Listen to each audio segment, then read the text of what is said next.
Hi, I'm Preeti, and welcome to the Quiet Fire.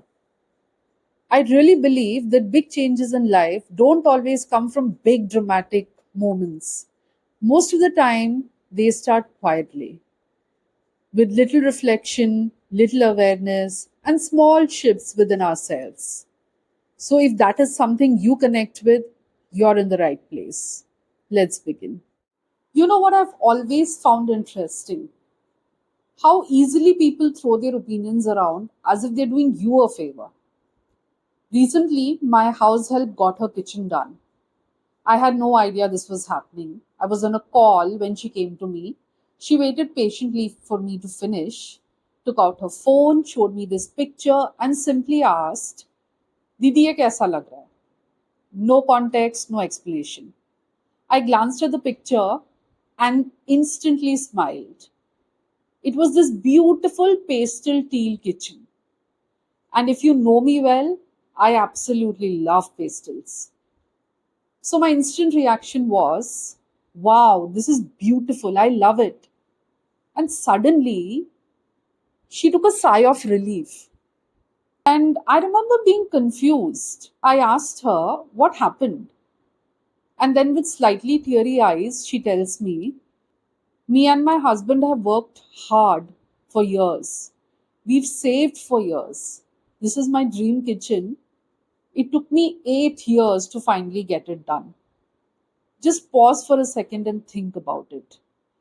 8 years of waiting, 8 years of saving, 8 years of imagining something and finally being able to bring it to life. You could hear the emotion in her voice. So I told her, you did a fantastic job. I'm genuinely so impressed. She smiled, but something still felt off. So I asked her, what happened? Why are you sad? And that's when she told me.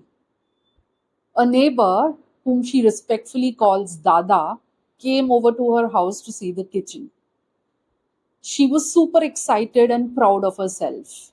You know that feeling when you've waited for something for long and you can't really wait it to show it to someone? That was her in that moment. And his very first reaction, what is this color you've chosen? It looks horrible. Her heart sank, and understandably so. She started explaining herself. I work in many houses, I've seen a lot of kitchens. This is the color I loved. I always wanted something simple and different. And his response, okay, so you're telling me you spent so much money, you waited for such a long time, and after all these years, this is what you choose. You've got really poor taste. Poor taste, it seems. Imagine hearing that for something you've waited 8 years for, something you've poured your savings, your dreams, your excitement into. And what hurt me the most was what she told me after. She said that she did not like any of the color choices in his house either, but she was always quiet about it out of respect, out of kindness, basic courtesy. Because she believed that if something made someone else happy, it didn't really have to make sense to her. It's that simple. But somehow, this man still felt comfortable spending almost an hour making her and her family doubt a decision that had absolutely nothing to do with him. And slowly, her excitement turned into self doubt. That night, she didn't sleep.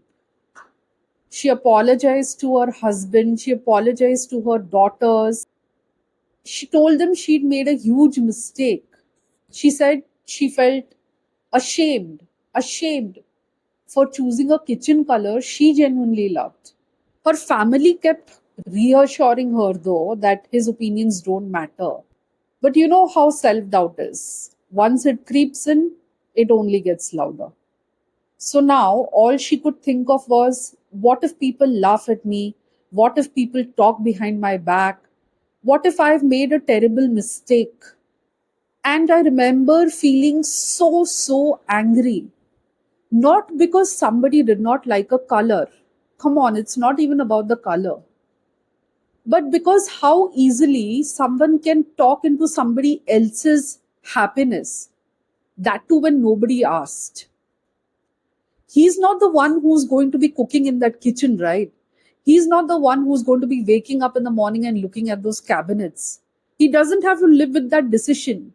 She does. It is her kitchen. So, how did his opinions suddenly become heavier than her own joy? And maybe this is not about kitchens. Maybe this is about life. People around us telling us how to live, what to choose, what makes sense, what doesn't.